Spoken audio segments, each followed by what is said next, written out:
ఆడపిల్లలో ఇవాళ నాది 5th Saturday అండి. హ్యాపీగా కంప్లీట్ అయిపోయింది. బయటకు వచ్చేసాను దర్శనం చేసేసుకుని. అయితే ఇక్కడ ఈ చెట్టు చూసారా? ఈ చెట్టుకి ముడుపు కట్టినట్టయితే పిల్లలు లేని వాళ్ళకి పిల్లలు పుడతారటండి. ఇవాళ వాడపిల్లలు అయితే చాలా మంది జనం ఉన్నారండి.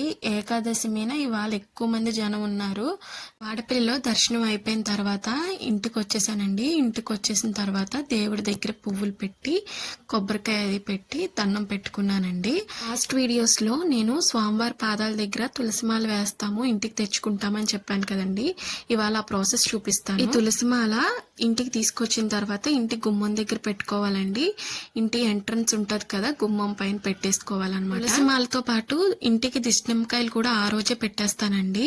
అవాళ నేను ఏం చేస్తానని చూపిస్తాను చూడండి. 3 నిమ్మకాయలు, 3 పచ్చిమిరపకాయలు ఇలా దండలా కట్టేసుకుని పసుపు కుంకుమ పెట్టేసుకోవాలండి. పసుపు కుంకుమ పెట్టేసుకుని ఇలా గుమ్మానికి పెట్టేసుకుంటాం అనమాట. గుమ్మానికి ఈశాన్యం మూల ఏదైతే ఉంటుందో ఆ మూల వైపు ఇలా పెడతాను అనమాట అండి. తులసిమాల నిమ్మకాయలతో పాటు ఇలా గడపకి నీళ్లు వేసి కడిగేసి కొంచెం పసుపు అది నీట్గా రాస్తానండి. రాసిన తర్వాత కుంకుమ బొట్లు కూడా పెట్టేసుకుంటాను. 2 వైపులా కూడా కుంకుమ బొట్లు నీట్గా పెట్టేసుకుంటాను. కుంకుమ బొట్లు పెట్టేసిన తర్వాత చాక్ తీసుకుని 4 వైపులా కూడా చాకుని చూపిస్తానండి గుమ్మానికి, ఎందుకంటే దిష్టి పోతుంది.